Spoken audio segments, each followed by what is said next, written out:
चलिए गाइस, मैंने कल आपको पहले ही बता चुका हूँ कि जो नंबर सिस्टम है वो टोटल 4 टाइप के हैं आपके सिलेबस में। पहला है डेसिमल नंबर सिस्टम, दूसरा है बाइनरी नंबर सिस्टम, तीसरा है ऑक्टल नंबर सिस्टम और चौथा है हेक्साडेसिमल नंबर सिस्टम। इसके अलावा मैंने एक चीज और बोली आपको, जैसे ही आपको आंसर शीट मिलती है आपको करना क्या है, आपको सबसे पिछले वाले पेज पे जाना है, ऊपर रफ लिखना है और एबीसीडी लिखनी है। एबीसीडी में ए इज इक्वल टू क्या होता है 10, बी इज इक्वल टू होता है 11, सी इज इक्वल टू होता है 12, डी इज इक्वल टू होता है 13, ई इज इक्वल टू होता है 14 and F is equal to होता है 15। ये सबसे पहला काम आपको करना है आंसर शीट में। जैसे आपको आंसर शीट मिलती है सबसे पिछले वाले पेज पे जाइए, ऊपर रफ लिखिए और ए से लेके एफ तक की वैल्यू लिख कर रख लीजिए। क्यों?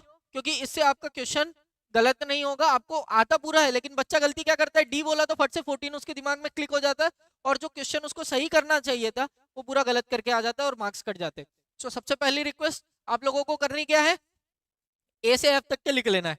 ठीक है, आगे बढ़ते। तो हमारा पहला टॉपिक है आज का, कैसे डेसिमल से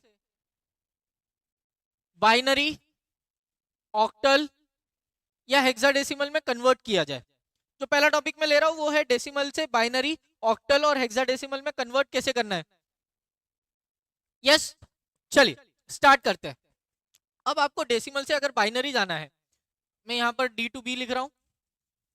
ठीक है, आपको डेसिमल से ऑक्टल जाना है या डेसिमल से हेक्साडेसिमल जाना है। ठीक है, ये तीन मेथड में आपको साइमल्टेनियसली बता रहा हूँ। ठीक है, हम एक नंबर ले लेते हैं, एक बड़ा सा नंबर ले लेते हैं 123 रेडिक्स 10। इसको मुझे कन्वर्ट करना है रेडिक्स 2 में, रेडिक्स 8 में और रेडिक्स 16 में। ठीक है, तो करना क्या है, आपको करना कुछ नहीं है, स्टार्ट करो 123 डिवाइडेड बाय 2। जब आप डेसिमल से बाइनरी जाओगे इसका कोशेंट लिखना है और इसका रिमाइंडर लिखना है। क्या करना है आपको, हर एक वैल्यू का कोशेंट और रिमाइंडर लिखते चलना है। ठीक है, चलिए 123 को 2 से डिवाइड करते हैं, कितना मिलेगा 61 मिलेगा। यस, 61 2 122 है ना। अब 122 बचा कितना रिमाइंडर में, 1 बचा।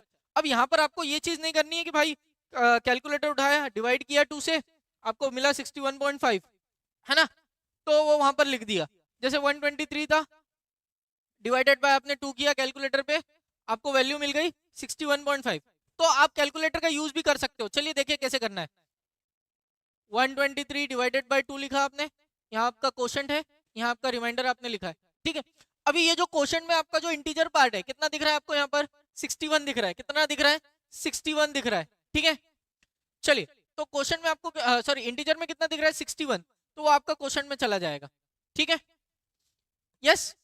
अब जब डेसिमल से बाइनरी जाओगे ना, तो जब भी वैल्यू पॉइंट में मिलेगी मतलब रिमाइंडर आपका 1 होगा।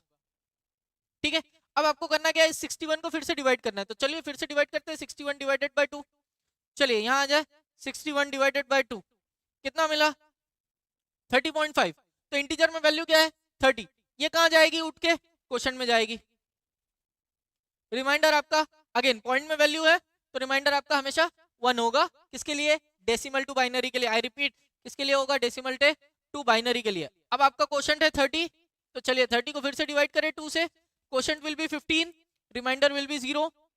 15 divided by 2, quotient will be 7, remainder will be 1। 7 divided by 2, quotient will be 3, remainder will be 1।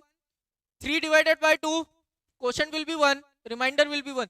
तो सर ये डिवीजन कब तक करना है, ये डिवीजन कब तक करना है, तो गाइज ये डिवीजन आपको तब तक करना है जब तक आपका क्वोशंट 0 नहीं आ जाए। क्वोशंट क्या नहीं हो जाए, 0 नहीं हो जाए। तो चलिए कर लेते हैं 1 divided by 2, quotient will be 0, remainder 1 will remain as it is. यहाँ आप लिखोगे MSB, यहाँ आप लिखोगे LSB और आपका आंसर होगा MSB टू LSB। ठीक है, दैट मीन्स आपका जो नंबर था 123 radix 10 which is equal to, अब नीचे से ऊपर लिखना है 111011 रेडिक्स 2।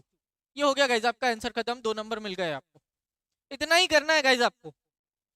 ठीक है,